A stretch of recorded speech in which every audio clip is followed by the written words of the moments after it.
چلیے بسم اللہ الرحمن الرحیم. آج ہم لوگ پڑھیں گے. کل ہم لوگوں نے پڑھا تھا رومانسیہ کو اور کلاسیکیہ کو. آج ہم لوگ پڑھتے ہیں واقعیہ کو. واقعہ اس کتاب میں بہت کم لکھا ہے 2021 والے نوٹ میں، پھر انشاءاللہ 2019 والے میں زیادہ ہے، وہاں سے پڑھ لیں گے ہم لوگ. اس میں زیادہ ہے تقریباً. دیکھیے واقعیہ کا سمپل سے معنی ہے ریئلزم، مطلب کہ جو آپ ریئلٹی ہے جو زندگی میں اسی کو بتائیں، تو اسی کو بتاتے ہیں، اسی کو کہتے ہیں. اب اس کی تعریف کیا انہوں نے، لا تنظر الی الاوہام والخیالات. یہ واقعہ جو ہے یہ اوہام اور خیالات کو نہیں دیکھتا، بلکہ جو حقیقت ہے اسی کو دیکھتا ہے. اس کے بعد کہہ رہا ہے ولدت عملها اولا فی مجلہ ام درمان. مجلہ ام درمان میں سب سے پہلے یہ بات آئی تھی، اور جو کچھ نام ہے آپ کے سامنے یہ ہیں، اور اس کتاب میں 2019 والے میں تھوڑا زیادہ ہے. ٹھیک ہے. عبدالوہاب بیاتی، نجیب محفوظ، محمود تیمور، محمد تیمور، اور اس کے علاوہ کچھ نام اور ہیں جیسے حنا مینا صاحب ہیں، عبدالحمید جواد السحار ہیں، اور نجیب محفوظ ہیں یہاں پر. تو یہ کچھ لوگوں کے نام لکھ لیجئے آپ، یا ابھی نہیں لکھیے گا، تھوڑا سا رکیے، ابھی وہاں پڑھتے 2019 والے میں تو وہاں سے لکھیے گا. نشأت فی نصف الثانی من القرن التاسع عشر فی فرنسا. 19ویں صدی کے نصف ثانی میں شروعات ہوتی کہاں؟ فرنسا میں. اس کے بعد یہ انعکاس الحیات الحقیقیہ، حقیقی زندگی کے انعکاس ہے اس میں، حقیقی زندگی کا اس میں انعکاس ہے. اس میں سمپل سا آپ کو ایک ہی چیز بتایا انہوں نے. اور یہ سر واقعیہ کا کوئی بانی وانی نہیں ہے. ٹھیک ہے. جیسے کہ آپ نے کلاسیکیہ کا پڑھا، رومانسیہ کا پڑھا، خیل متران صاحب ہیں، رمزیہ کے آ رہے ہیں، سعید عقل صاحب ہیں، تو لیکن اس کا واقعیہ کو کوئی بانی وانی نہیں ہے. البتہ یہ نام ضرور یاد رکھنا ہمیں، عبدالوہاب بیاتی، نجیب محفوظ، محمود تیمور، محمد تیمور، 4 یہ ہوئے. اس کے علاوہ حنا مینا صاحب، عبدالحمید جواد السحار صاحب، 5-6 نام یہ ہو گئے. اب ویٹ کیجئے، میں 2019 والا یہ کر کے آ رہا ہوں.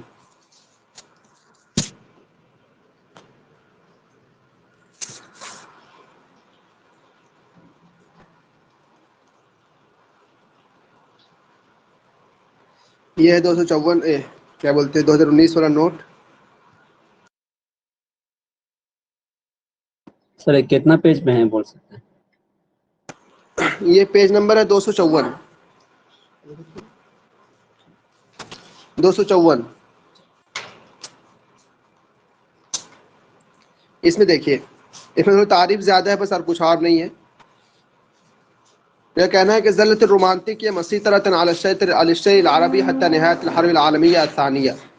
کہ دوسری عالمی جنگ کے ختم تک، یعنی 1945 تک رومانتکیہ کا ہی غلبہ رہا، اسی کا زور رہا. لیکن اس کے بعد جو ہے، رومانتکیہ کے بعد شروعات ہوئی کس کی؟ شروعات ہو جاتی ہے واقعیہ کی. جیسے کہ کہہ رہے ہیں کہ خففت من اتجاہ الشعراء الى الرومانتکیہ ووجہتهم وجہة واقعیہ برسم متفاوتة فيما بينهم وتعبيرا عن فكرهم المنطق. بدأوا في تحرير الشعر من وحدة البحر ووحدة القافية في القصيدة ومن المساواة بين شطر البيت وألغوا نظام الشطرين وعدد التفعيلات في كل بيت. یہ کہہ رہے ہیں کہ اس کے بعد ایسا ہوا کہ شعراء کا جو یہ تھا، اس سے ہٹ کر کے ان لوگوں نے کیا کیا؟ رومانٹکیہ کی جانب اس وقت کیا، اور پھر اس کے بعد اس میں واقعی چیزوں کو بیان کرنا شروع کیا، اور اس میں خاص طور پر اس کا خیال رکھا انہوں نے وحدت البحر کا، وحدت القافیہ کا، وحدت البحر کا اور وحدت القافیہ کا خیال رکھا ہے. فی تحریر الشعر من وحدت البحر وحدت القافیہ فی القصیدہ. نہیں، خیال نہیں رکھا، بلکہ وحدت البحر اور وحدت القافیہ سے شعر کی آزادی کی بات کی ان لوگوں نے. مطلب کہ اب یہ لوگ جو ہے وحدت البحر کا خیال نہیں رکھیں گے. وبین مساوات بین شطرئی البیت، اور شعر کے دونوں شطر جو ہوتے ہیں، شطر اول اور شطر ثانی، ان دونوں کے درمیان مساوات کا بھی خیال نہیں رکھا جائے گا. وہ الغوا نظام الشطرین وعدد تفعیلات فی کل بیت، اور ہر شعر میں جو ہے، ہر بیت میں تفعیلات کی جو تعداد ہے، جیسے کہ بحر طویل ہے اور وغیرہ جو تفاعیل ہیں کل 8، تو ان میں جو اس کی عدد ہے اس کا بھی خیال ان لوگوں نے نہیں رکھا تھا. اس کے بعد دیکھیں تھوڑا سا، ابھی بات کلیئر ہو جائے گی، 1 سیکنڈ ویٹ کیجیے گا. الشعر تعبیر عن حیرة انسان القرن العشرین بین الرغبۃ فی الکسب المادی الزائل والتمسک بالقیم الخالدہ.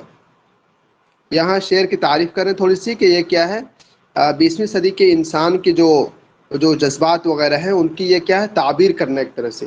اب وہ 20 دن کیا چل رہا تھا؟ بالکسب المادی الزائل والتمسک بالقیم الخالدہ، کہ جو مادی چیز ہے جو کہ ختم ہونے والی ہے تو اس کو لوگ حاصل کرنے کے چکر میں پڑے ہیں. والتمسک بالقیم الخالدہ، اور جو کیا بولتے ہیں ہمیشہ رہنے کی چیز ہے اس کو کیا کرنا ہے؟ اس کو ان اقداروں کو پکڑنا ہے، ان اقداروں کو، والقیم الخالدہ ان کو پکڑنا ہے. یہ دیکھیں تستمد هذه العناصر، یہ جو رومانٹکیہ کی بات چل رہی ہے، رومانٹکیہ واقعیہ کی، اس کے بارے میں مصنف کا کہنا یہ ہے کہ تستمد هذه المدرسة عناصرها بشکل مباشر من الطبیعہ، کہ یہ مدرسہ اپنے عناصر جو ہے ڈائریکٹ کس سے حاصل کر رہا ہے؟ طبیعت سے، فطرت سے.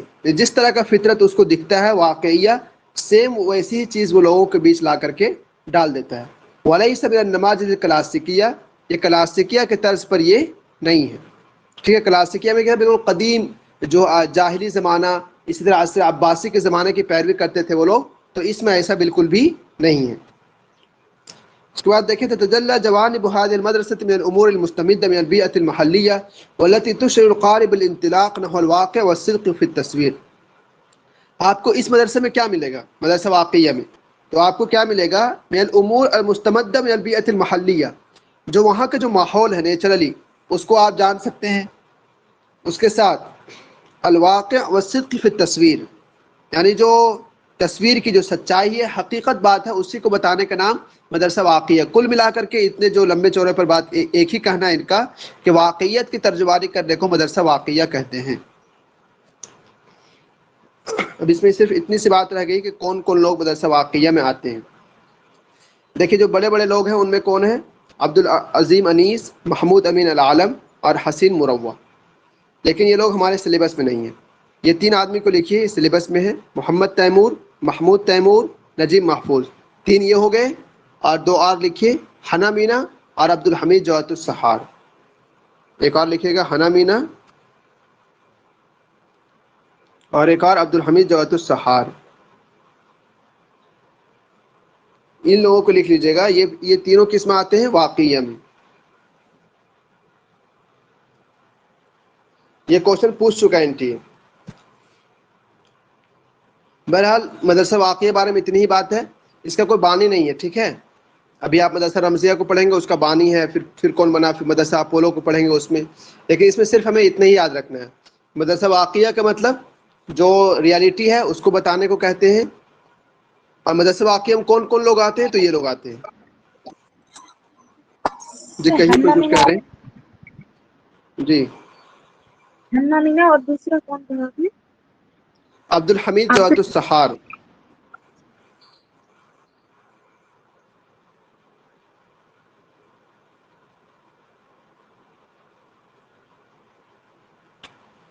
لکھیں آپ.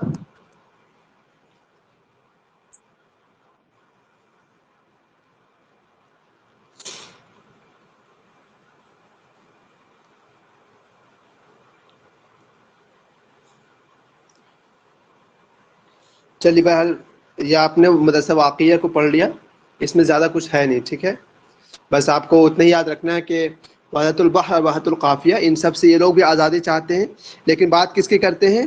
بات کرتے ہیں واقعیت کی.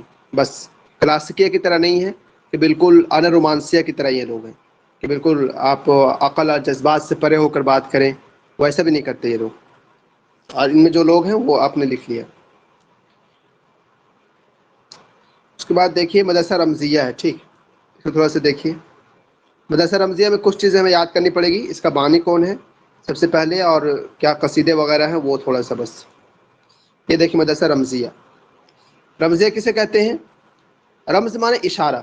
اس کی تعریف کر رہے ہیں یہ اتجاہ فنی یغلب علیہ سیطرۃ الخیال، کہ ایک کیا ہے؟ فنی اتجاہ ہے جس میں خیال کا غلبہ رہتا ہے.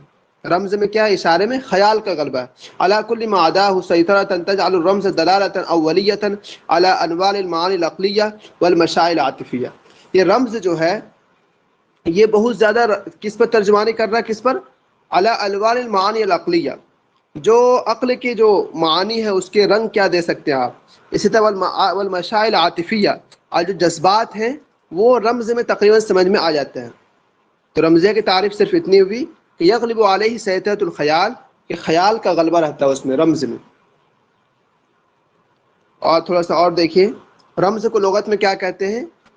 هو الاشارۃ بالعینین، آنکھوں سے اشارہ کرنے کو رمز کہیں گے آپ، او الشفتین، یا ہونٹوں سے اشارہ کرنے کو، او بالید، یا ہاتھ سے اشارہ کرنے کو، او ببقیت الحواس، یا بقیہ حواس سے اشارہ کرنے کو کیا کہتے ہیں؟ رمز کہتے ہیں۔ ورکز بعضهم الرمز علی الشفتین فقط، اب بعض لوگوں کا کہنا یہ ہے کہ نہیں، رمز جو ہے کس کا معنی، کس کا نام ہے؟ صرف دونوں ہونٹ سے آپ کیا کر سکیں، اشارہ کر سکیں، اسی کو رمز کہتے ہیں۔ ویل یہ تعریف ہے، اس میں جائیے نہیں، یہ کوئی یہ نہیں زیادہ۔ کچھ لوگوں نے یہ بھی کہا ہے ان الرمز هو الصوت الخافت الذي لا يكاد يفهم، یہ کیا بالکل ایک آواز ہے، بالکل ایسی آواز لا يكاد يفهم جو سمجھی نہ جا سکے، اس کو کیا کہتے ہیں؟ رمز کہتے ہیں۔ دوبارہ اس کی تعریف کر رہے ہیں۔ یہ رمز کی بنیاد کب پڑی تھی؟ رمز کی بنیاد پڑی ہے 19ویں صدی کے بیچ میں، بالکل پھر نصف الثانی من القرن التاسع عشر، کب پڑی ہے؟ 19ویں صدی کے بیچ میں۔ اس میں آپ کو کیا ملے گا؟ سمپل وہی ملے گا جو آپ نے اوپر پڑھ لیا تھا، الابتعاد عن الواقع، رمز میں واقعیت نہیں ملے گی آپ کو، جیسا کہ اس سے پہلے پڑھا آپ نے واقعیت کی بات۔ اس میں کیا ملے گا؟ استخدام الخیال بحیث یکون رمز هو المعبر عن المعانی العقلیہ، خیال کا اس طرح سے استعمال کرنا کہ وہ رمز جو ہے وہ معانی کو اظہار کر سکے، ایک ہی بات ہوئی۔ دوسرا، الابتعاد فی الشعر عن الاوزان التقلیدیہ، یہ کلاسیکیہ کی طرح نہیں ہے کہ اس میں جو اوزان ہیں، تفعیلات ہیں یا اوزان کل 15 ہیں، تو اس کا یہ لوگ خیال نہیں رکھتے۔ واستخدام الشعر المطلق مع الالتزام القافیتی او الشعر الحر، اور شعر مطلق کا استعمال کرنا قافیہ کے التزام کے ساتھ یا پھر یہ کہ شعر حر کے ساتھ۔ تقلیدی اوزان کے یہ لوگ بالکل یہ ہے، مخالف ہیں۔ البتہ کیا ہے؟ شعر مطلق، شعر مطلق کا شاید دوسرا نام شعر حر بھی ہے۔ شعر حر کا دوسرا نام کیا ہے؟ کوئی بتائیں آپ میں سے؟ شعر مرسل ہے۔ شعر مرسل ہے نا، ٹھیک کریں۔ تو بہرحال شعر حر جو ابھی پڑھیں گے ہم لوگ، تو اگرچہ اس کا معنی ہوا کہ آزاد شاعر، لیکن اس کا یہ مطلب نہیں ہوتا کہ وہ لوگ اپنے میں قافیہ کا خیال نہیں رکھتے، قافیہ کا خیال رکھتے ہیں، ٹھیک ہے۔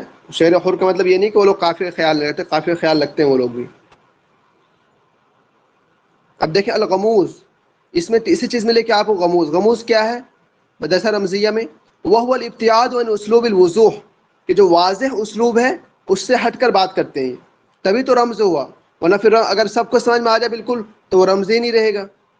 تو رمز کا مطلب ہے والابتعاد عن اسلوب الوضوح والدقة والمنطق والخطابة والمباشر هو ما يخيم على القطعة الأدبية لا يفهمه إلا أصحاب الإحساسات الفنية المرهفة، کہ اس میں کیا ہے؟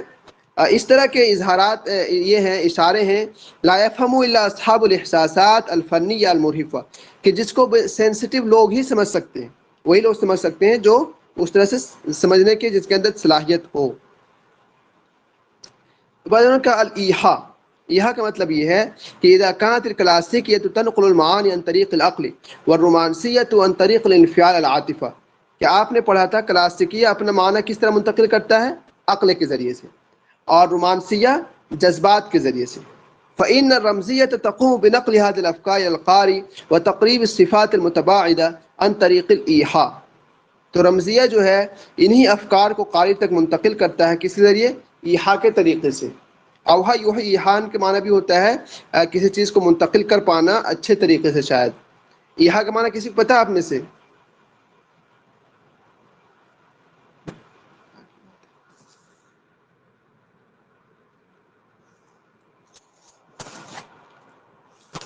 چلیے کوئی بات نہیں پتہ ہے تو اتنا اس میں دیکھنا نہیں ہے، نہ اتنے زیادہ سوالات بنتے ہیں اس کے۔ تھوڑا سا میں دیکھ رہا ہوں اس کو کہ یہ دیکھیے، اگر یہ یاد کرنا ہو تو تھوڑا سا یہ دیکھیے، رواد المدرسۃ رمزیہ، مدرسہ رمزیہ کے جو رائد ہیں، کون والے؟ عرب والے نہیں، پہلے کے لوگ۔ تو ان میں سے ادیب فرانسی بودلر ہے کوئی، مالا رامیہ ہے، اور بول فالیری ہے، جو ہمیں یاد نہیں کرنا ہے، ٹھیک؟ ہمیں یاد کرنا ہے یہ والا جو ابھی آ رہا ہے۔ یہ دیکھیے، اجمع الدارسون لرمزية الأدب العربي أنه أول شاعر عربي أدخل الشعراء الرمزية الحقيقية للغة العربية مع قصيدة المسمى نشيد السکون. یعنی کہ ادب عربی کے رمزیہ پڑھنے والوں کا یہ اجماع ہے کہ پہلا شاعر عربی شاعر جس نے رمزیہ حقیقیہ کی شرارہ کو عربی زبان میں لغت عربیہ میں داخل کیا اس قصیدے کے ساتھ جس کا نام ہے نشید السکون، تو وہی شخص ہے. اب بتائیے آپ میں سے نشید السکون کس کا قصیدہ ہے؟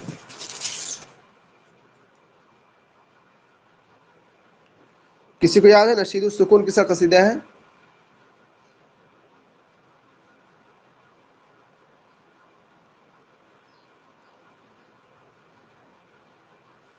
نہیں یاد ہے؟ یہ ادیب مظہر صاحب کے لکھ لیجیے آپ. نشید السکون کس کا قصیدہ ہے؟ ادیب مظہر. ٹھیک، قصیدہ کس کا؟ ادیب مظہر صاحب کی. تو ان کا کہنا یہ ہے کہ ادیب مظہر صاحب جو ہے یہ بانی ہے کس کے؟ مدرسہ رمزیہ کے. ایک سیکنڈ اور رکے تھوڑا سا ابھی. یعد الشاعر سعید عقل، مانا جاتا ہے کہ سعید عقل جو ہے یہ رائد المدرسہ الرمزیہ العربیہ، کہ یہ شخص بانی ہے مدرسہ رمزیہ کا. فهو لم يقتصر على وسائل اداء الرمز بل جاهد ليصنع ما صنعه رواد المدارس والاتحاجات الادبیہ. تو آپ نے یہاں پر کیا پڑھا؟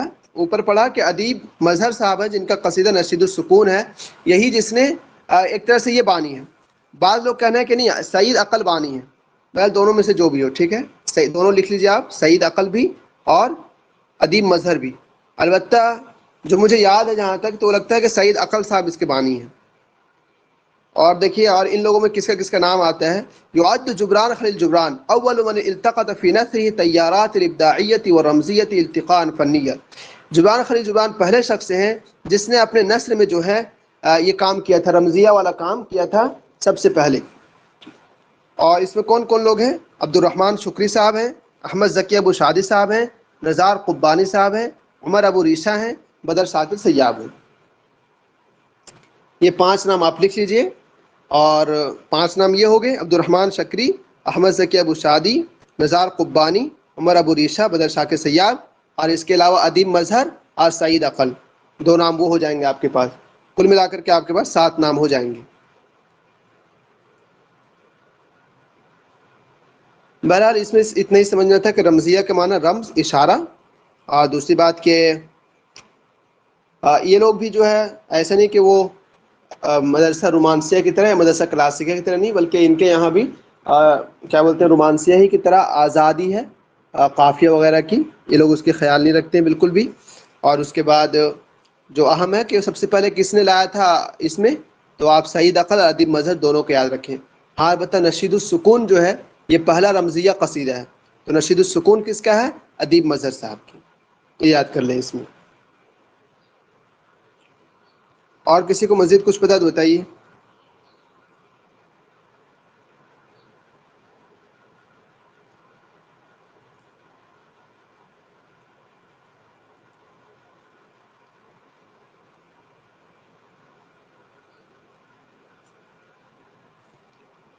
ملنے آنا تو آپ کو کچھ پتہ ہے مزید؟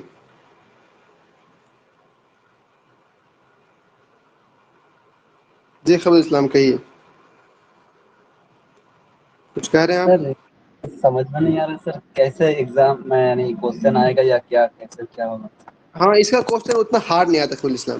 اس کا کوشچن جو ہمیں اکثر پوچھتا ہے وہ کبھی میچ کرنے کے لیے کہتا ہے. جیسے کہ رابطہ قلمیہ لکھا رہے گا اور اس کے کہیں آگے لکھا رہا ہوگا جبران خلیل جبران، پھر کہیں لکھا رہے گا مدرسہ واقعہ اور نام آئے گا کیا کہتے ہیں اس کو سعید عقل صاحب کا. کبھی پوچھے گا وہ کہ مدرسہ دیوان اور اس میں نام رہے گا عباس حمود عقاد صاحب کا. تو کبھی تو اس طرح پوچھتا ہے میچ کرنے کے لیے. کبھی وہ ڈائریکٹلی پوچھتا ہے کسی کی تعریف لکھ کر کے کہ یہ تعریف کس کی ہے، کہ وہ بالکل اب وہ کہہ دیتا ہے مان لیجیے ہمیں کہ ہم لوگوں کو پوچھا تھا یہاں پر کیا کہتے ہیں اس کو JNU میں. اس کا کہنا یہ تھا کہ یہ بتاؤ کہ ایک وہ ہے کہ اس میں وہ پورے طور پر آزاد ہے اپنے اس سے، اور اس نے کیا کوشچن پوچھا تھا JNU والوں نے ہم لوگوں سے، اسی طرح کا ایک کوشچن پوچھا تھا بالکل ہارڈ سا. اب جس کو اتنا مطلب کہ اگر وہ اس کتاب میں ہے ابھی پڑھیں گے ہم لوگ تو وہ جتنا اگر یاد رہے گا تو کر لیتا آدمی، نہیں کر پاتا یار، مسئلہ یہی ہے. تو جیسے کہ مدرسۃ ہاں ایک رمزیہ مسئلہ یہ ہے. کس نے بنایا؟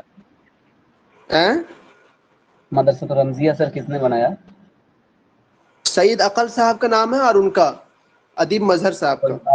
عادل مظہر. ہاں. اب جیسے کہ ایک ہی سوال ان لوگ کا یہ ہے کہ الوحدۃ العضویہ کے قائل کون ہیں. یہ پوچھ دیتا کبھی کہ الوحدۃ العضویہ کا کیا مطلب ہوتا ہے. تو مدرسہ دیوان والے جو لوگ ہیں ابھی آئیں گے مدرسہ دیوان میں 3 لوگ ہیں، عباس محمود عقاد، ابراہیم مازنی، عبد الرحمن شکری. تو اب یہ لوگ وحدۃ العضویہ کے قائل ہیں. اس کا کیا مطلب ہے؟ اس کا مطلب یہ ہے کہ پورے بیت میں جو ہے جتنے بیت کا پورا قصیدہ ہے تو موضوع سے نہیں ہٹنا ان لوگوں کو، ایک ہی موضوع رہے گا پورے میں. اگر موضوع سے ہٹ گئے تو وحدۃ العضویہ نہیں رہا. پھر یہ ان لوگوں کا کہنا یہ ہے. کچھ چیزیں تو اس میں ڈیپلی ہیں ضرور، لیکن سوالات اتنے نہیں بنتے دوست. جی. لیکن بہرحال یاد تو کرنی پڑیں گی یار، کم سے کم جتنا لکھا ہوا اتنا یاد کر لیں.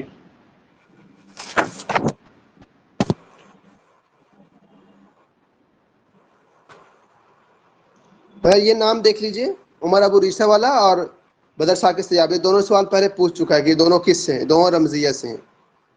ٹھیک ہے، تو ایسا کر سکتے ہیں آپ کہ ان لوگ کو لکھ لیں.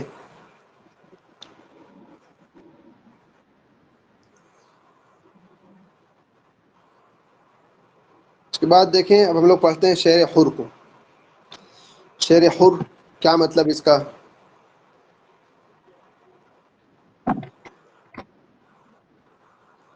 شعر حر کیا ہے؟ وہ الشعر الذي يتكون من شطر واحد. اب دیکھو اس کی تعریف ہے یہ کہ وہ بتاؤ، یہ پوچھ سکتا ہے نا کہ بتاؤ وہ کون سا اس شعر کی کون سی قسم ہے جو ایک ہی شطر سے بن جاتی ہے. ورنہ عام قاعدہ یہی ہے کہ شعر میں 2 شطر ہوتے ہیں، شطر اول اور شطر ثانی. اب پوچھ سکتا ہے کہ بتاؤ کون سا شعر کی کون سی قسم ہے جس میں ایک ہی یہ ہے شطر ہے، تو اس کا جواب کیا ہوگا؟ شعر حر ہے. وہ الشعر الذي يتكون من شطر واحد، کہ ایک ہی شطر سے بنتا ہے وہ، دون عجز، اس میں عجز نہیں ہوتا. ٹھیک ہے، عجز اس میں دوسرا شطر نہیں ہوتا. دو تفعیلۃ واحدہ، ایک ہی تفعیلے پر مبنی ہوتا ہے. تو ابھی بالکل خاص تعریف ہے شعر حر کی. شعر حر کو شعر التفیلہ بھی کہتے ہیں اور اسی طرح شعر المرسل بھی کہتے ہیں. یہ آپ کو یاد ہو گیا ہوگا. اب سوال یہ ہے کہ سمیہ بالحر، شعر حر کیوں کہتے ہیں؟ لأنه تحرر من وحدۃ القافیہ والشکل، ایک ہی قافیہ اور ایک ہی شکل سے آزاد ہے. دیکھیں قافیہ سے آزاد ہونے کی بات نہیں کر رہا آپ کو، یہ کہہ رہا ہے کہ ایک ہی قافیہ مکمل ایک ہی قافیہ رکھے، ایسا نہیں کرتے یہ لوگ. ایک ہی شکل رکھے جو کہ عام طور پر اس کے ضابطہ ہے شعر کہنے کا، اس کا یہ لوگ خیال نہیں رکھتے ہیں. تو آپ کو یاد ہو گیا ہوگا سمیہ بالحر لأنه تحرر من وحدۃ القافیہ والشکل. پھر آگے کہہ رہے ہیں کہ للشاعر الحریۃ فی تنوین التفعیلات والطول لکنہ یلتزم فی القواعد العروضیۃ کامل الالتزام. یہ جو شاعر جو ہے حریہ والا جو شعر ہے، اس میں کیا ہے؟ تفعیلات اور طول، اس کی لمبائی میں آپ ویرائٹی لا سکتے ہیں، تنوع لا سکتے ہیں، لیکن قواعد عروضیہ کا مکمل التزام کرنا ضروری ہے. ٹھیک ہے، لیکن یلتزم فی القواعد العروضیہ کامل التزام، قواعد عروضیہ کا مکمل التزام اس کو لازم پکڑنا ضروری ہے. یہ خاص بات ہوئی اس کی. اور کیا مطلب اس کا؟ مطلب یہ ہے اذا نظمت القصیدۃ علی بحر معین، اگر قصیدہ ایک متعین بحر پر آپ لکھنا چاہتے ہیں، تکون جمیع ابیات علی نفس البحر، تو اس کے مکمل اشعار بھی اسی بحر پر ہوں گے. یہ والی بات بھی لکھ لیں ہم لوگ، اس کے مکمل اشعار بھی ہوں گے اسی بحر پر. ایسا نہیں ہو سکتا کہ آپ کوئی شعر بحر طویل میں لکھ دیں پھر دوسرا بحر بسیط میں لکھ دیں، ایسا نہیں ہو سکتا. جیسے کہ نازک الملائکہ کا پہلا قصیدہ جو ہے کولیرا، وہ کس بحر میں ہے؟ کس کو یاد ہے؟ بحر متدارک میں ہے. اور بدر ثاقب سیاب کا جو قصیدہ ہے کیا نام اس کا؟ ہلکانہ حبن، یہ کس میں ہے؟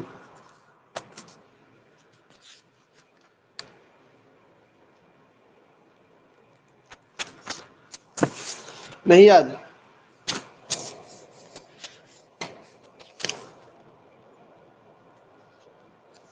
ہلکانہ حبن بحر رمل میں ہے. ٹھیک ہے، یہ پوچھ چکا ہے کون ہے شاید کہ ہلکانہ حبن جو ہے بحر رمل میں ہے اور کولیرا جو ہے بحر متدارک میں ہے. تو اب ایسا نہیں ہو سکتا کہ کولیرا آپ بحر متدارک میں بھی لکھیں. اب حر کا معنی یہ تو نہیں ہے کہ آپ بحر متدارک، بحر بسیط، بحر خفیف سب ایک ہی اس میں استعمال کر لیں، ایسا نہیں ہوگا. تو کل ملا کر جو چیزیں یہاں تک آئیں جو ہر حال میں یاد کرنے کی ہیں، وہ پہلی والی لائن کہ ایک ہی شطر سے بن جاتا ہے یہ.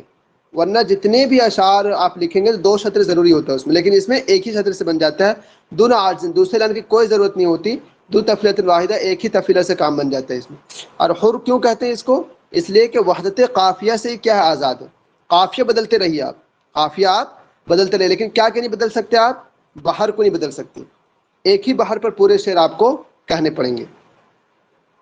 اور جو عروض کے قواعد ہیں اس کا خیال رکھنا پڑے گا. ٹھیک ہے، یہ اس کا ہو گیا. اب اس کا شعر حر کا لوگ کیوں کہتے ہیں، یہ ایک سوال ہے. دیکھیے ان کا کہنا یہ ہے کہ شعر حر واقعہ کی طرح جیسا آپ لوگوں نے پڑھا بس ویسا ہی ہے.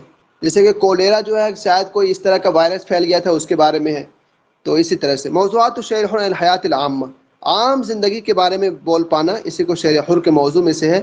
مثل تصویر المشکلات التي يعاني منها الناس في مجتمعهم، جیسے کہ ان مشکلات کی تصویر پیش کرنا جس سے لوگ جھوج رہے ہوں، جس سے لوگ دوچار ہوں اپنی سوسائٹی میں.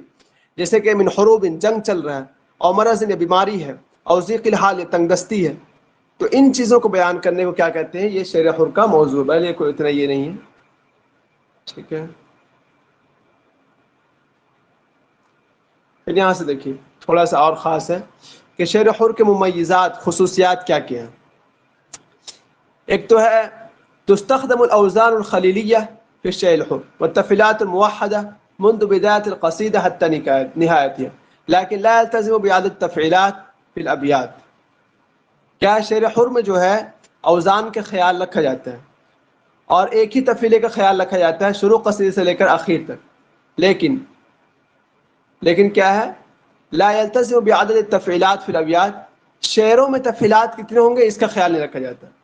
شعروں میں تفعیلات کی کتنی تعداد ہوں گی اس کا خیال نہیں رکھا جاتا. جیسے کہ بحر طویل کی تفعیلات کیسے ہیں؟ کس کو یاد ہے بحر طویل کا؟ پڑھیے تو. فعول مفاعل. ہاں 2 مرتبہ ہے نا، فعول مفاعل فعول مفاعل. ٹھیک ہے، جی. تو اس طرح سے اس میں نہیں خیال رکھتے یہ لوگ، کہیں کم کریں گے کہیں بڑھا دیں گے. تو تفعیلات کا اس طرح سے خیال نہیں رکھتے، ورنہ عموماً ہم لوگ دیکھتے ہیں کہ تفعیلات کا خیال رکھا جاتا ہے. اسی طرح التدویر، تدویر کا مطلب کیا ہے؟ أي أنه يمكن استخدام تفعيلة غير كاملة في نهاية البيت الأول وإكمالها في بداية البيت الثاني. یہاں ممکن ہے کہ آپ ایک تفعیلہ کو استعمال کر لیں پہلے بیت کے آخر میں لیکن مکمل نہ کریں. وإكمالها في بداية البيت الثاني، اور اسی تفعیلے کو آپ دوسرے شعر میں جا کر مکمل کر لیں. جیسے کہ فعولن ایک پورا ہے تو آپ فعو یہاں تک تو پہلے مصرع میں کہہ دیں اور لن کو جو ہے دوسرے شعر میں جا کر کہیں. تو ایسا یہاں چلتا ہے. تیسری بات یہ کہہ رہے ہیں الوحدۃ العضویہ، عضویہ کے بارے میں بتا دی میں آپ کو. عضویہ کا مطلب یہ ہے کہ آپ پورے قصیدے کو اس طور پر کہیں کہ موضوع چینج نہ ہونی چاہیے. أي تناسق العضوی بین الفاظ القصیدۃ والاحداث والانفعالات والصورۃ حيث ان الموسیقی متناسقۃ مع الانفعالات. یہ جو موسیقی جو ہے یہ انفعالات جو حالات ہو اس کے ساتھ بالکل مربوط ہو اور ترتیب سے ہو، کہیں چینجنگ نہیں ہونی چاہیے.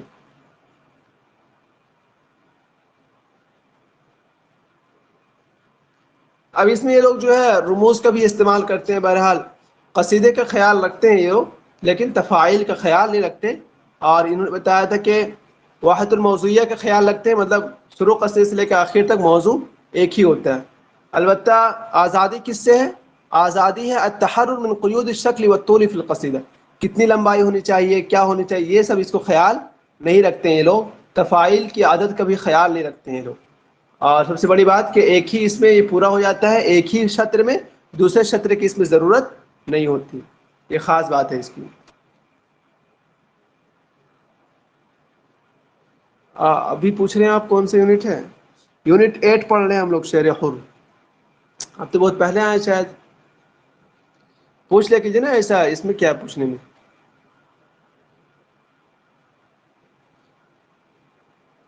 یہ دیکھیں یہاں سے اس کے بانی کون ہے؟ بانی نازک الملائکہ. یہ کوشچن کئی بار پوچھا ہے، پوچھتا ہی رہتا ہے. بہرحال نازک الملائکہ بانی ہے من رواد الشعر الحر وظہر ذلك في القصیدۃ الکولیرا التي نظمتها باسلوب الشعر الحر. اور قصیدہ کولیرا کو اس نے جو ہے شعر حر کے اسلوب میں ہی لکھا تھا. بتایا تو قصیدہ کولیرا کب شائع کی تھی وہ؟ 1947. 1947. ہاں 47، جب انڈیا آزاد ہوا تب نا. اس کے بعد دیکھیے دوسرا جو نام آتا ہے ان میں کون ہے؟ بدر شاہ کے سیاب. بدر شاہ کے سیاب کا بھی آپ نے کتاب پڑھ لیا. یعد هؤلاء الشعراء من موالد نفس السنہ. تقریباً تینوں جو ہے 1926 میں ان کی پیدائش ہوتی تینوں کی. ٹھیک ہے، تو ایک ہی سال کی پیدائش ہے، اور تینوں جو ہے عراق سے تعلق رکھتے ہیں. نازک ملائکہ بھی، بدر شاہ کے سیاب صاحب بھی، اور عبد الوہاب بیاتی صاحب بھی. نازک ملائکہ کی پیدائش کب ہے یار؟ 1922. 22 یا 23؟ 23. 23 ہے نا.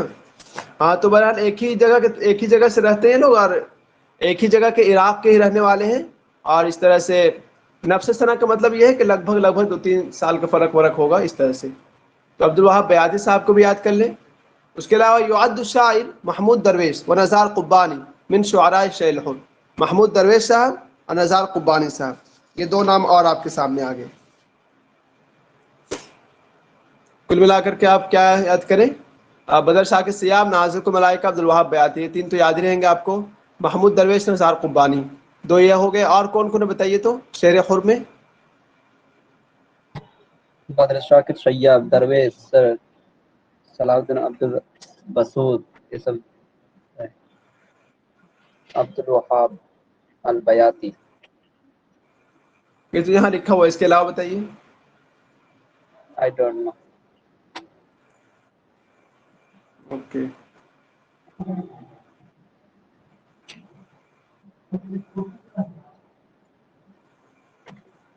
ایک سیکنڈ.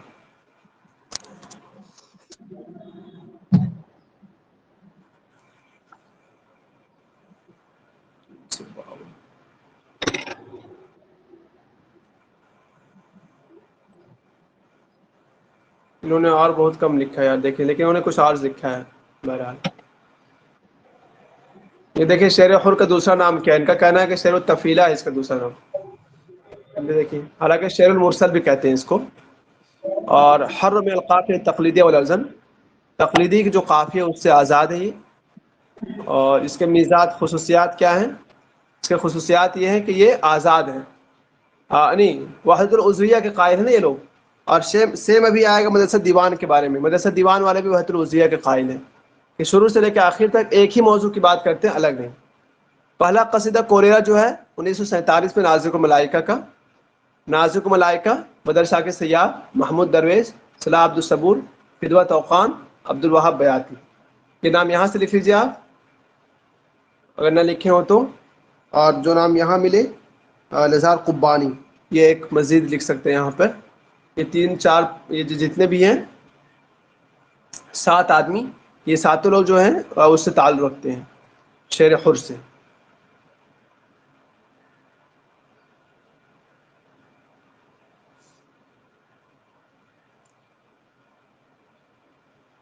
کل ملا کر کے آپ کو شعر حر میں کیا یاد کرنا ہے؟ میں بار بار کہہ رہا ہوں، یہ تکون من شطر واحد، کہ ایک شطر سے بن جاتا ہے وہ، دون عجز، اور اس میں شطر ثانی کی ضرورت نہیں پڑتی. یہ وحدت القافیہ اور شکل سے آزاد ہے. ہاں البتہ قواعد عروضیہ کا خیال تو ضرور رکھتا ہے یہ، لیکن کس میں رکھتا ہے؟ بحور میں. بحور چینجنگ نہیں کرتے یہ لوگ. البتہ تفعیلات کی چینجنگ کر سکتے ہیں، شکل کی چینجنگ کر سکتے ہیں یہ لوگ. اور کیا کہتے ہیں اس کو، ایک تفعیل کو ایک تھوڑا سا یہاں پر ذکر کریں گے اور اس کا آدھا دوسرے شعر میں کر دیتے ہیں. ایسا بھی کر دیتے ہیں یہ لوگ.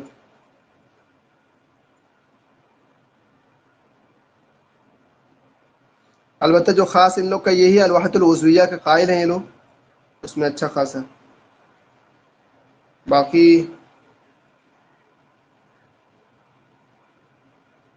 اتنا ہی ہے جی اس میں.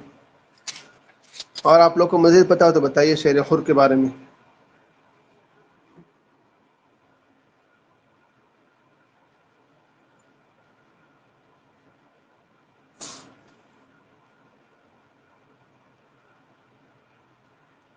چلیے تھوڑا سا اس کے آگے ہے مدرسہ دیوان.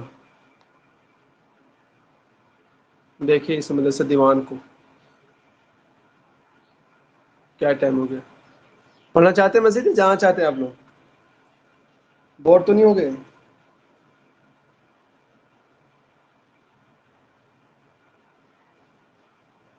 جلدی سے بولیے. جی آج اس کو پڑھ لیں گے, اس کے بعد پڑھ لیں. تین رہے گا. ٹھیک ہے ٹھیک ہے. دیکھیں یہ مدرسہ دیوان بہت مشہور ہے اور آسان ہے. مدرسہ دیوان کی بنیاد کب پڑتی ہے؟ 1921 میں. 1920 میں بنیاد پڑی تھی کس کی؟ رابطہ قلمیہ کی, آپ کو پتہ ہے. تو اس کے ایک سال بعد جسٹ 1921 میں ایک کتاب آئی تھی الدیوان فی الادب والنقد کے نام سے. تو اس کتاب کے لکھنے والے عباس صاحب تھے اور مازنی صاحب تھے, ان دونوں نے مل کر لکھا تھا. تو بہرحال اسی کتاب کی بنیاد پر پھر یہ 1921 میں یہ قائم کیا گیا. اس کے 3 نام فیمس ہیں, عقاد صاحب, مازنی صاحب, عبد الرحمن شکری صاحب. آپ لوگوں نے مازنی صاحب کو نہیں پڑھا ہوگا, عبد الرحمن شکری صاحب کو نہیں پڑھا ہوگا. ابھی 2019 والے میں پڑھ لیجیے گا ہلکا سا, لیکن اس کے علاوہ مزید لکھنے کی کوشش کیجیے گا مازنی صاحب کی کتابوں کے بارے میں بھی. عبد الرحمن شکری صاحب کے دیوان ہیں اچھے خاصے, ان سب کو یاد کرنے کی کوشش کیجیے گا. بہرحال یہ 3 لوگ جو ہیں بانی ہیں کس کے؟ مدرسہ دیوان کے. مدرسہ دیوان میں جمع ثقافت العربی اور ثقافت الانجلیزیہ. اس میں آپ کو کیا ملے گا؟ عربی ثقافت بھی اور انجلیزی ثقافت بھی. NT یہ کوشچن پوچھتا ہے کہ یہ بتاؤ مدرسہ رومانسیہ والے کس سے متاثر ہیں, کس ادب سے, اور مدرسہ دیوان والے. تو مدرسہ دیوان والے جو ہیں انگریزی سے متاثر ہیں, ٹھیک ہے, اور رومانسیہ والے جو ہیں فرانس سے متاثر ہیں, ادب فرانسی سے. یہ خاص بات ہے یاد کرنے کے لیے. البتہ آپ کو یاد رکھ سکتا ہے آسانی سے کہ عقاد صاحب جو ہیں وہ بندہ مدرسہ میں بھی نہیں پڑھا ہے, بہت کم پڑھا ہے, اور صرف اپنی ذہانت کے بل بوتے اتنا زیادہ علم حاصل کیا انہوں نے. تو انہوں نے انگریزی اپنے گھر پر سیکھی تھی. تو اگر آپ کو یہ بات یاد رہ جائے کہ انگریزی گھر پر سیکھی انہوں نے خود سے, تو یہ بھی یاد رہ جائے گا کہ یہ کس ادب سے متاثر ہے, انگریزی ادب سے. یہ سوال پوچھتا ہے NT, خیال رہے. اور کہہ رہے ہیں کہ اس کی نسبت کس کی طرف ہے؟ یعنی مدرسہ سر دیوان کو مدرسہ دیوان. جی یعنی مدرسہ تو دیوان کا جو یعنی لینگویج تھا وہ 2 ہی لینگویج تھا, عربی اور انگلش, ہے نا سر؟ نہیں یہ نہیں کہنا چاہتا آپ. تو یہ کہنا چاہ رہا ہے کہ مدرسہ دیوان کو چلانے والے جو تھے ان کو کیا کس ادب سے متاثر تھے وہ لوگ؟ تو وہ انگریزی ادب سے متاثر تھے زیادہ. مطلب ان کے کتابوں کو دیکھیے گا, اگر چھانیے گا تو انگریزی لٹریچر کا زیادہ آپ پائیں گے کہ زیادہ اس میں چھاپ ہے.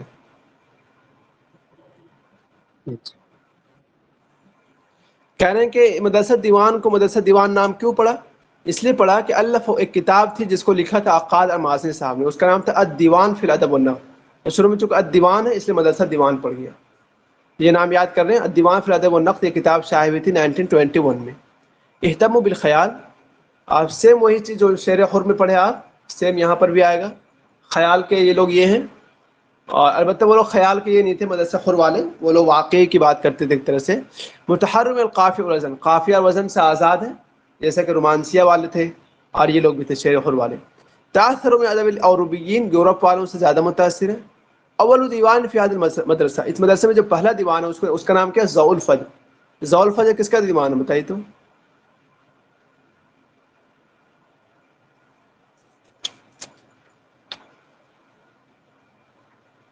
نہیں یاد؟ عبد الرحمن شکری کی, ان کے سب دیوان لکھ لیجیے گا, ٹھیک. بلکہ ضوء الفجر کو تو ابھی لکھ ڈالیے, پہلا دیوان ہے شاید یہ ضوء الفجر. ان کے کافی دیوان ہیں, شاید 7-8 دیوان ہیں. آگے آپ کو بتا رہے ہیں کہ مدرسہ رومانٹکیہ جو خیر مطران صاحب قائم کیے تھے, اور مدرسہ دیوان جو عقاد وغیرہ نے قائم کیا, دونوں میں کیا فرق ہے تھوڑا سا بتا دیں گے. یہ کہ دیکھیے مدرسہ مطران جو ہے رومانسیہ والا, خطوۃ الانتقالیہ من الکلاسیک الى رومانٹکیہ. اس میں کیا تھا کہ کلاسیکی سے رومانٹکی میں آئے تھے وہ لوگ, مدرسہ مطران والے. اور دیوان کیا ہے؟ انطلاقیۃ فی طریق رومانٹکیہ, اور یہ الگ کچھ نہیں ہے, بس رومانٹکیہ کے ہی راستے پر چلتا گیا. اور یہ والی خاص بات پہلے آپ کو بتا دیا کہ مطران جو مدرسہ رومانٹکیہ یہ کس سے متاثر ہے؟ رومانسیہ اور فرانسیہ سے. اور شعراء دیوان کس سے متاثر ہے؟ رومانسیہ اور انجلیزی. اس کو نہیں بھولیے گا کبھی بھی, یہ کوشچن آپ سے پوچھ سکتا ہوں. مطران یلتزم الوزن والقافیہ وهم لا یلتزمون بهذه الوحدہ. مدرسہ رومانٹکیہ میں آپ کو وحدۃ الوزن اور قافیہ کا خیال مل جائے گا, لیکن یہ لوگ اس کا خیال بالکل بھی نہیں رکھتے. ایک بات بھی. اس کے بعد مدرسہ کلاسیکیہ مدرسہ دیوان میں کیا فرق ہے؟ تو دیکھیے مدرسہ کلاسیکیہ والے وہ لوگ بالکل قدیم طور پر مانتے ہیں. تو اس میں کیا تھا کہ التزام, قافیہ کا التزام کرتے تھے وہ لوگ, عدم الالتزام بالقافیہ، مدرسہ دیوان والے قافیہ کا التزام نہیں کرتے، والکلاسیکیہ تو الالتزام بالقافیہ، کلاسیکیہ والے قافیہ کا التزام کرتے ہیں، مانتے ہیں اس کو۔ نمبر 2، عدم الاصطراف فی اختتام السور، ٹھیک ہے، اور سور کے استعمال میں، مطلب صورت و تصویر کے استعمال میں فضول خرچی کے یہ لوگ قائل نہیں ہیں۔ یستخدم لغت العصر، یہ لوگ کیا ہے، بالکل ابھی کی جو زبان ہے وہ زبان استعمال کرتے ہیں، ایسا نہیں کہ زمانہ قدیم والا کلاسیکیہ کی طرح زمانہ قدیم کا یہ ایسا کریں، ایسا نہیں کرتے۔ البتہ لغت التراث، وہ جو زمانہ کلاسیکیہ والے ہیں، یہ جو موروثی لغت جو چلی آ رہی ہے اس موروثی بھاشا اس کا خیال کرتے ہیں۔ لا یحاکون القدماء فی فن اغراضہم او معانیہم، مدرسہ دیوان والے جو ہیں یہ لوگ پرانے لوگوں کی نقل نہیں کرتے، نہ ان کے اغراض میں نہ اس کے معانی میں، یعنی سمپل سی بات ہوئی زمانہ جاہلیت کی عصر عباسی والوں کی پیروی نہیں کرتے۔ اور جبکہ مدرسہ کلاسیکیہ والے یہ لوگ کیا کرتے ہیں، یحاکون القدماء، یہ قدماء کی پیروی کرتے ہیں، ولذا کثرت المعارضات فی شعرہم، اور ایک یہ بات جو بہت اہم ہے، یہ لوگ وحدت الوضویت کے قائل ہیں، مطلب پورے شعر میں آپ کو ایک ہی موضوع رکھنا پڑے گا، بدلنا نہیں پڑے گا۔ اور یہ لوگ جو ہیں الوحدۃ البیت الشعری، مدرسہ کلاسیکیہ والے جو ہیں وحدت العضویہ کے قائل نہیں ہیں، البتہ یہ لوگ قائل کس کے ہیں کہ پورا شعر ایک بالکل قافیہ ایک اس میں یہ ہو، البتہ موضوع چینج ہو جائے تو اس سے کوئی فرق نہیں پڑتا۔ یہ چیزیں آپ کو تقریباً اس سے مل گئیں، ٹھیک ہے۔ کیا یاد کرنا پڑا آپ کو؟ بانی 3 آدمی ہیں، عقاد، مازنی، عبد الرحمن شکری، 1921 میں پڑھی، کس کتاب کی وجہ سے؟ الدیوان فی الادب والنقد کی وجہ سے۔ پہلا دیوان جو ہے اس مدرسے کا ضیاء الفجر ہے، اور یہ لوگ بھی بالکل آزادی خیال رکھتے ہیں، وہ جو خاص چیز ہے وحدت العضویہ کے یہ لوگ قائل ہیں۔ سر جی ضیاء الفجر کس نے لکھا؟ عبد الرحمن الشکری نے کیا نام بولے؟ کیا بولا؟ ضیاء الفجر جی جی، کا یعنی رائٹر عبد الرحمن ہاں عبد الرحمن الفجر، شکری، عبد الرحمن شکریہ رہا، شکری۔ شکریہ بولتے نا آپ، وہی بولا۔ جی جی یہ ہے نا عبد الرحمن شکری۔ دیکھیں دوبارہ اس کو دیکھیے، تھوڑا سا آسان ہے بالکل۔ تکونت من الشعراء ثلاثہ، 3 شعراء اس میں ہیں، عباس محمود عقاد، مازنی اور شکری، 3 ہو گئے یہ لوگ۔ اور یہ تینوں کس سے متاثر ہیں؟ رومانسیہ انجلیزیہ سے، ٹھیک ہے، رومانسیہ انجلیزیہ سے۔ مدرسہ دیوان کا نام کیوں پڑا؟ ان کی کتاب ہے الدیوان فی الادب والنقد، اس کی وجہ سے۔ عقاد اور مازنی نے 1921 میں شائع کیا۔ ان لوگوں کے 3 نام ہیں، یا تو ان کو جماعت الدیوان کہتے ہیں لوگ، شعراء الدیوان کہتے ہیں، یا مدرسہ دیوان کہتے ہیں، جو بھی آپ کی من کرے وہ آپ کر لیجیے، تینوں نام یاد کر لیں۔ اور کیا کہتے ہیں، ان لوگوں نے جو ہے خاص طور پر دعوا الی التحرر من الاستعمار و تحمل المسئولیہ فہاجم الاحیائیین، ان لوگوں نے مدرسہ کلاسیکیہ والوں پر حملہ بولا۔ کیوں حملہ بولا؟ اس لیے کہ وہ لوگ متمسکین بالشکل قدیم للشعر، شعر کی جو قدیم شکل ہے عصر جاہلی عصر عباسی والا، اس کو پکڑے ہوئے تھے اسی واسطے۔ اور ان میں جس پر حملہ بولا ان لوگوں نے، کن کو بولا تھا؟ شوقی اور حافظ کو۔ شوقی کو لپیٹا تھا کس نے؟ عقاد صاحب نے۔ حافظ کو لپیٹا تھا کس نے؟ مازنی صاحب نے۔ یہ خیال رہے، حاجم شوقی حاجم عقاد علی شوقی، عقاد نے لپیٹا تھا شوقی کو۔ عقاد نے کہا تھا کہ آپ اگرچہ امیر الشعراء ہیں لیکن اس کے حقدار تقریباً آپ نہیں ہیں۔ اور مازنی نے حافظ ابراہیم کو اور مصطفیٰ لطفی منفلوطی کو، ان دونوں کو اچھا سے لپیٹا تھا۔ اور رافی کو پتہ نہیں کس نے لپیٹا تھا، مجھے نہیں پتا اس کا، لیکن یہ 2 والا ضرور یاد کر لیجیے گا۔ پھر آپ کو وہی بات کہ مدرسہ متران مدرسہ دیوان میں کیا فرق ہے، تو آپ جان رہے ہیں اس چیز کو کہ یہ دیکھیے مدرسہ متران والے جو ہیں رومانسیہ فرنسیہ سے متاثر ہیں، اور دیوان والے کس سے متاثر ہیں؟ انجلیزیہ سے متاثر ہیں۔ متران والے جو ہے وحدت القافیہ کے قائل ہیں، لیکن یہ دیوان والے بالکل بھی اس کے قائل نہیں ہیں۔ اور اس کے علاوہ دیوان اور کلاسیکیہ میں کیا فرق ہے؟ تو دیوان والے قافیہ اور وزن کے بالکل نہیں مانتے، کلاسیکیہ والے مانتے ہیں۔ یہ لوگ وحدت الوضویت کے قائل ہیں، یعنی پورا موضوع ایک ہونی چاہیے۔ یہ لوگ کہتے ہیں کلاسیکیہ والے نہیں، چینج ہو سکتا ہے، البتہ کیا کہتے ہیں اس کو، تفعیلات وغیرہ ان سب میں چینجنگ نہیں ہو سکتی، ایسا کچھ ان لوگ کا ماننا ہے. یستخدم لغت العصر، مدرسۃ دیوان والے جو ابھی کی زبان ہے، حالیہ زبان، اس کا استعمال کرتے ہیں، جبکہ یہ تراث پرانے لوگوں کی یہ کرتے ہیں.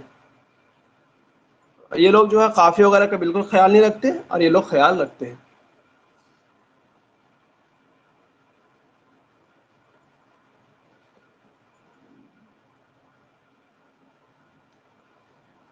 کچھ چیزیں اور، التطلع الی المسائل العلیٰ والطموح، آپ کو دیوان میں کیا ملے گا کہ لوگ اپنے آپ کو اٹھانا چاہتے ہیں، بلندی چاہتے ہیں. الشعر عندهم تعبیر النفس الانسانیہ، ان کے یہاں شعر جو ہے وہ انسانیت کی تعبیر ہے، اس کا اظہار ہے. وضوح الجانب الفکری عندهم التأمل فی الکون والتعمق فی اسائل الوجود، دنیا میں جو غور و فکر کرنے سے کام لینا ہے. اور یہ والی جو خاص بات، وہی والی بات کہ وحدت العضویہ کے قائل کیوں ہیں. ان کا کہنا یہ ہے القصیدۃ عندهم کائن حی کالجسم لکل عضو وظیفۃ، قصیدہ جو ہے ان کے نزدیک ایک کیا ہے، زندہ شے ہے جسم کی طرح. اب جسم کا ہر عضو جو ہے اگر صحیح سالم ہو تبھی جا کر جسم کیا ہے، صحیح سالم جسم کہہ سکتے ہیں آپ. سیم یہی ہے کہ اگر پورا موضوع ایک ہو تبھی جا کر کے آپ شعر کو شعر کہیں گے، پورے کو بیت کہیں گے. الوحدۃ العضویہ المتمثلہ فی الوحدۃ الموضوع وحدۃ الجو النفسی، موضوع ایک ہونی چاہیے، اور جو جو نفسی ہے، جو اس کی فضا ہے، وہ بھی ایک ہونی چاہیے. الصدق فی التعبیر والبعد عن المبالغات، آپ کو جو حقیقت ہے وہ بیان کیجیے، مبالغات سے اپنے آپ کو دور رکھیے. ٹھیک ہے. اور الشعر عند جماعت دیوان قیمت الانسانیہ وليس قیمت اللسانیہ، یہاں پر انسانی قدروں کا زیادہ خیال کیا جاتا ہے، نہ کہ لسانی اس کا. باقی آپ یہ چیزیں پڑھ چکے ہیں دوست، البتہ تھوڑا تھوڑا سب کے بارے میں پڑھ لیجیے. عبدالرحمن شکری صاحب کہیں نہیں آئیں گے، اس لیے یہیں پڑھ لیجیے. ان کے بعد تھوڑا سا لکھا ہے، عبدالرحمن شکری کی پیدائش بور سعید گاؤں میں ہوتی ہے 1886 میں، 1886 میں. ٹھیک ہے. یہ پہلے یہ مدرسہ معلم اولیاء پڑھتے ہیں، پھر انگلترا چلے جاتے ہیں پڑھنے کے لیے، وہاں پر پڑھاتے بھی ہیں. اور تدرج فی مناصب التعلیم، اور یہ مناسب تعلیم میں گزرتے جاتے ہیں، یہاں تک کہ ایک مدرسے کے ناظر نگراں مقرر ہو جاتے ہیں، پھر استقالہ ہٹ جاتے ہیں وہاں سے. وقضا بقیت حیاتی فی عزلۃ، اور بقیہ زندگی ایسی گزار دیتے ہیں، یہاں تک کہ 1958 میں ان کی وفات ہوتی ہے. اور ان کے کل 7 دیوان ہیں. کیا کیا آپ کو یاد کرنا پڑا؟ بور سعید میں پیدائش 1886 میں ہوتی ہے، 1958 میں ان کی وفات ہو جاتی ہے. اور ان کے کل دیوان کتنے ہیں؟ 7 ہیں، جن میں سے ایک دیوان کا نام آپ نے یاد کیا، ضوء الفجر. ٹھیک ہے. ضوء الفجر 1800 ان کی پیدائش ہو رہی کس میں، کتنے میں؟ 1886 میں نا، اور وفات ہو رہی 1958 میں. 1958 جو ان کی وفات ہے، اس سے 2 سال پہلے 1956 میں حسین ہیکل صاحب کی وفات ہے، اور اس سے 2 سال پہلے 1954 میں احمد امین کی وفات ہے. ٹھیک، احمد امین کی وفات ہے. ایک بار تھوڑا سا اور دیکھ لیجیے گا. ٹھیک.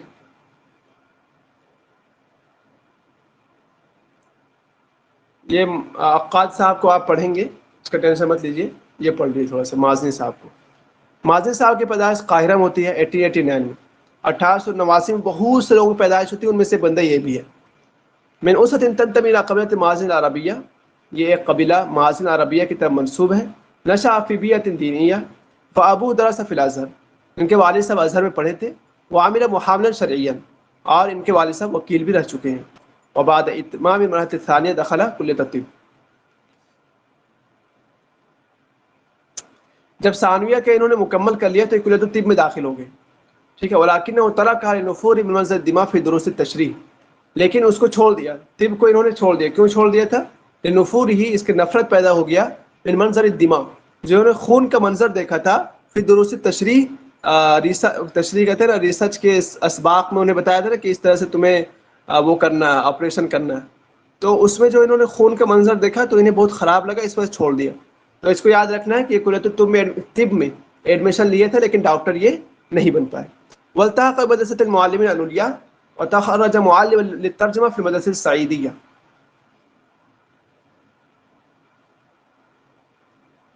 میری آواز جا رہی ہے کیا کہ نہیں جا رہی ہے؟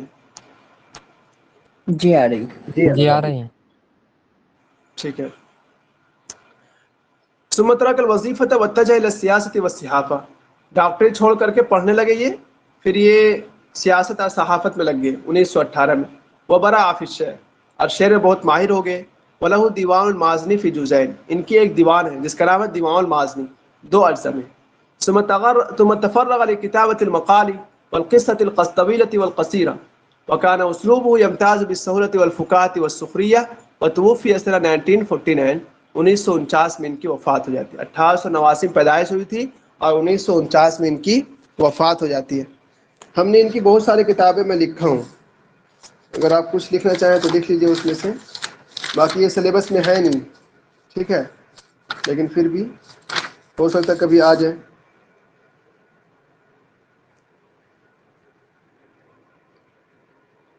لیکن یہ کتاب ہے ابراہیم الکاتب، ابراہیم الکاتب.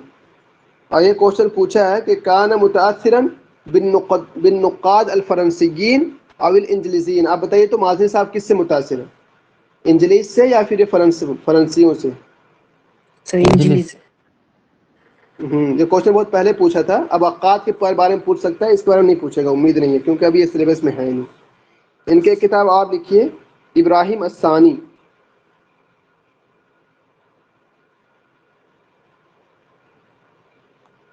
قصہ ہے، ٹھیک. اور ایک کتاب آپ لکھ لیجیے جو اس کو ہمیشہ یاد رکھیے گا، اس کا نام ہے قبض الریح. طہ حسین پر نقد کیا تھا انہوں نے اس کتاب سے، قبض الریح. ہو سکتا ہے پوچھے ورنہ امید تو ہے نہیں. اب قبض الریح طہ حسین پر نقد کیا تھا انہوں نے.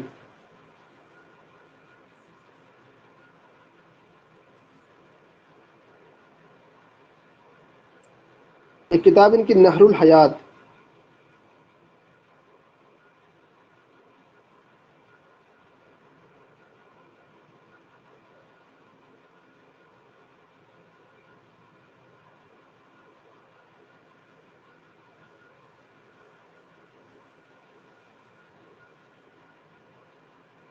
ایک کتاب شاید اور ان کی نقد میں یار، من النافذہ، من النافذہ، کھڑکی سے، من النافذہ،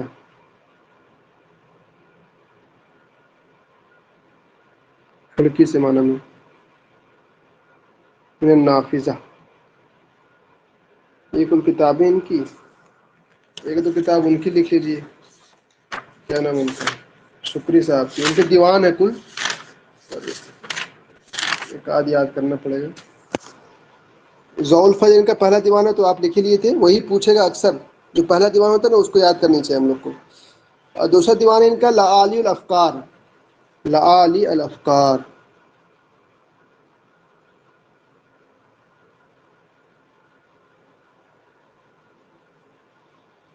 اور تیسرا ان کا اناشید الصبا.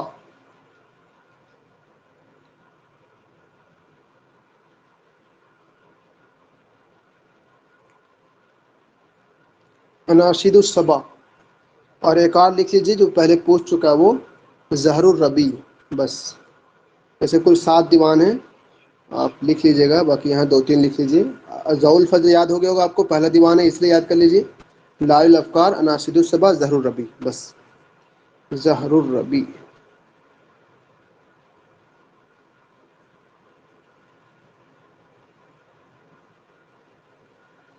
باقی اتنے ہی لکھے ہیں.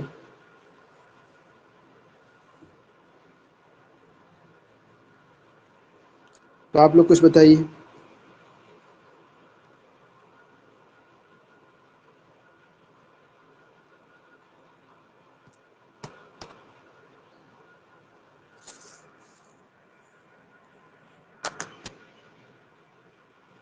چلیے پھر ٹھیک. ہاں جن کو جہاں